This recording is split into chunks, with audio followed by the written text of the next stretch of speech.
l'économie était obligée de progresser lentement, voire même se protéger, enfin faire attention. Et aujourd'hui, l'esprit étant complètement déstructuré, ces gens-là, à la David Rockefeller, et puis à la Jacques Attali, qui vous parle d'un État mondial avec comme capitale Jérusalem, on a envie de dire pourquoi Jérusalem, pourquoi pas Bamako ou Helsinki, enfin bref, on ne comprend pas, eh bien, vous balance ça, mais on va dire, mais de quel droit? Puis les gens ne réagissent pas. Oui, ça nous est présenté finalement comme quelque chose qui est totalement irrésistible, le décor est déjà planté, les décisions sont déjà prises. Voilà. On n'a plus qu'à se soumettre en fait. Voilà, il ne faut pas. Ou bien s'ils gagnent, il faut quand même leur donner, faire en sorte que leur victoire soit chèrement acquise. Je pense toujours à cette phrase de Danton, au moment d'être guillotiné, qui a dit à son bourreau qu'après l'avoir guillotiné, il fallait montrer sa tête au peuple, elle en vaut la peine, avait-il dit. Eh bien, si on doit crever, laissons crever, mais en enquiquinant, pour ne pas dire autre chose, ceux qui veulent nous faire passer dans une dictature, parce que c'est une dictature, en sachant que les dictatures qu'on a connues au XXe siècle, je pense par exemple à l'Allemagne nazie, c'était un laboratoire. C'est un laboratoire. Le fait que par exemple les mesures allemandes en 1933-1934 pour mettre fin à la liberté de la presse, surveiller le courrier, etc., eh bien c'était un laboratoire qui a permis pour un État moderne comme l'Allemagne dans les années 30 de voir comment les gens réagissaient. Eh bien c'est la même chose qui se met en place à l'échelle, je veux dire planétaire, à différents degrés parce que les choses vont plus ou moins vite. Un truc tout bête. Le fait qu'en France, on supprime le juge d'instruction. Le juge d'instruction, c'était la seule personne qui était en mesure d'agir pour poursuivre un homme politique. On pense à Eva Joly, avec Roland Dumas, ou bien le juge Van Rudenbeck, pour d'autres hommes politiques. Donc le monde politique était bien enquiquiné parce qu'il y avait un pouvoir juridique indépendant qui allait fouiner et montrer l'arrière-cour politicienne puante. Ben là, maintenant, c'est terminé. Donc, peu à peu, c'est un monde qui resserre les boulons et pauvre de nous. On assiste justement récemment à une évolution du projet. Une accélération. Une accélération de l'actualité des blocs continentaux, et notamment avec le cas d'une union transatlantique, et notamment également avec les travaux en commun entre l'Union européenne et l'Union sud-américaine. Oui. Pouvez-vous nous expliquer cela? Alors l'objectif, c'est très, pour ceux qui aiment le mécano, c'est très logique. L'objectif donc c'est de créer d'abord des pôles unifiés, régis par les mêmes lois, etc., etc. Et ensuite de créer des pôles qui vont se réunifier. Alors déjà, vous avez la volonté de créer un bloc euro-atlantique unifié. Et c'est archi-officiel, même des livres qu'on trouve à la FNAC, c'est pour vous dire comme c'est officiel, en parle. Je pense à deux ouvrages sortis en 2007, celui d'Édouard Balladur, pour une union occidentale entre l'Europe et l'Amérique, où il dit qu'il faut réussir à former ces deux blocs en une seule entité.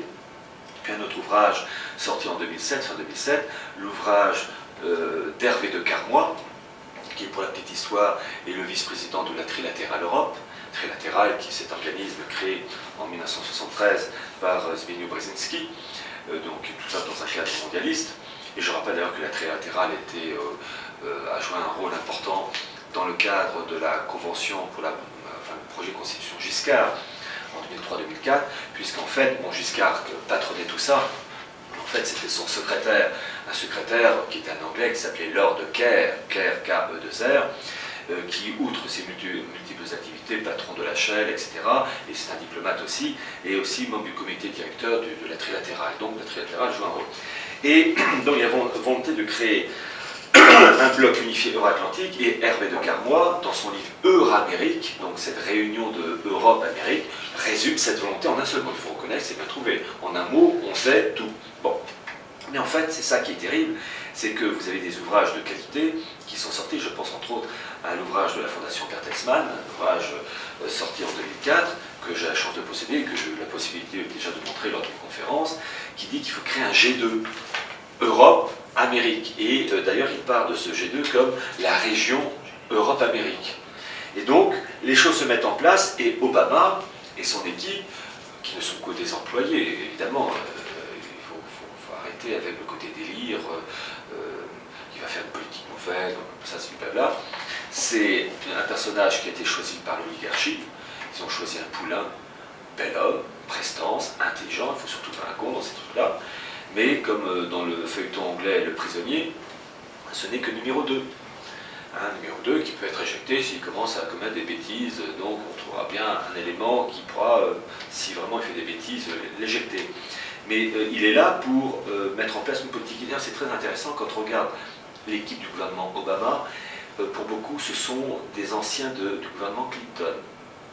Quand on sait leur politique à Clinton, dans les années 90, ils ont joué un grand rôle dans le lancement, dans le renforcement du gouvernement mondial, entre autres avec la guerre en Yougoslavie en mars 1999, puisque la Serbie, enfin la Yougoslavie de Milosevic, ne voulait pas rentrer dans le bloc euro-atlantique, ne voulait pas se fondre dans le bloc politique, économique et financier. Et donc, compte tenu qu'ils ne voulaient pas se plier, il fallait trouver des prétextes pour, en gros, le buter. Et d'ailleurs, à peine la Yougoslavie de Milosevic en 1999 a été abattue, que tout de suite après, les États-Unis ont construit une super base militaire, la base de Bondsteel, dans l'actuel Kosovo. Et la base de Bondsteel est une super base militaire qui est le premier employeur de Kosovars. Donc autant vous dire que le Kosovo est un protectorat américain qui a pour objectif de surveiller tous les oléoducs et gazoducs qui, comme par hasard, fleurissent du côté de la mer Noire, la Turquie et le Caucase. Alors tout ça en relation et en opposition aussi avec le monde russe, parce que vous avez par exemple Nabucco, le projet de gazoduc européen et américain qui doit venir partir d'Asie centrale, de tout ce qui est Bakou et compagnie, traverser dans toute sa longueur la Turquie, et puis gagner les Balkans, et donc contourner l'Ukraine et le monde russe. Ce qui fait que lorsque par exemple Gazprom coupe son gaz, il passe plus en Ukraine et puis il enquiquine les Européens. Donc on voudrait, enfin les Européens, les Américains voudraient court-circuiter les Russes, mais qui en contrepartie ont un contre-projet qui est le projet de South Stream, qui doit traverser la mer Noire. Alors je vous parle, donc on est le 6 février 2009, eh bien il y a actuellement une opposition entre Nabucco et South Stream. En fait, l'opposition entre d'un côté les euro-atlantistes et les Russes, c'est pas une opposition des gentils et des méchants. En relations internationales, il n'y a pas de gentils, il n'y a pas de méchants, il y a un fort et un faible. Point barre. En fait, ils font tous partie de la même famille. Et d'ailleurs, il suffit de voir Medvedev et Poutine, les oligarques qui les intéressent, enfin qui les entourent, pardon, sont tous, comment dire, des oligarques issus du sérail de l'appareil communiste. Un système intrinsèquement pervers, comme disait le papillon, c'est qu'il a parfaitement résumé, parce qu'il n'avait pas dit mauvais, pervers. Mais pervers, c'est une intelligence qui calcule, qui prévoit le coup d'avance. Et comme les Russes sont très bons aux échecs, il faut quand même faire attention. Donc il y a actuellement une répartition, une opposition. Alors il faut voir aussi que la crise qui se développe, et qui est l'élément qui va permettre aux mondialistes de mettre en place, enfin de tenter de mettre en place, parce qu'ils vont échouer. C'est pourquoi j'ai mis Destination Babel. Parce que marche irrésistible, ça donne une impression de, bah ça y est, ils ont gagné, bon, non, Destination Babel, ils vont se casser la gueule. Le problème, c'est qu'on est quand même, nous, opposants, on est quand même dans la tour de Babel, qu'on risque d'être un peu de subir ce que les gens ont subi dans les tours du World Trade Center le 11 septembre 1900 qui ont été éliminés. Bon. Mais donc l'objectif, c'est de voir ces deux mondes s'opposer, et la crise, finalement, risque d'affaiblir le monde occidental au profit du bloc russe. Donc les portes sont ouvertes pour encore de nombreux conflits, tensions dans toute cette zone éminemment fragile qu'est la Turquie, qu'est la mer Noire, etc., les Caucases, n'en parlons pas. Au-delà justement de la création d'une assemblée transatlantique entre l'Union européenne et l'Union nord-américaine, on assiste également au même phénomène pour l'Union sud-américaine, voilà. Avec une résolution du Parlement européen. Oui, avril 2006, une assemblée transatlantique entre l'Union européenne et l'Amérique du Sud. Et je veux dire, c'est logique, à partir du moment où il faut créer des pôles et puis des passerelles. Et les passerelles s'appellent Assemblée transatlantique. Et je suis sûr qu'un jour on entendra qu'il y a une assemblée pacifique entre le monde asiatique et le monde nord-américain, ou une assemblée transpacifique entre le monde asiatique et le monde sud-américain. Je veux dire, c'est logique. Dans leur système, il faut quand même des points de soudure. Voilà. Alors, c'est de l'architecture classique qui se met en place. Et justement, par rapport à l'Union transatlantique, vous présentez dans votre ouvrage notamment les travaux de la Pan-Europe, et ça détruit notamment le mythe de la fameuse Europe puissance, l'Europe contre poids des États-Unis. Oui, ben, vous savez, ça c'est la connerie qu'on vous balance. Europe contre poids face à la puissance américaine. Donc déjà, il y a cette volonté de créer, en théorie, pour 2015, un bloc euro-atlantique unifié. Et donc on a envie de dire, oui, l'Europe contre poids, puisque on doit former ce fameux bloc unifié. Et d'ailleurs, à titre indicatif, j'en parle dans mon bouquin, La décomposition des nations européennes, j'ai l'air de faire la promo de mes livres, mais en réalité, le document officiel est dedans. Donc créer ce fameux bloc euro-atlantique unifié dans tous les domaines. en théorie pour 2015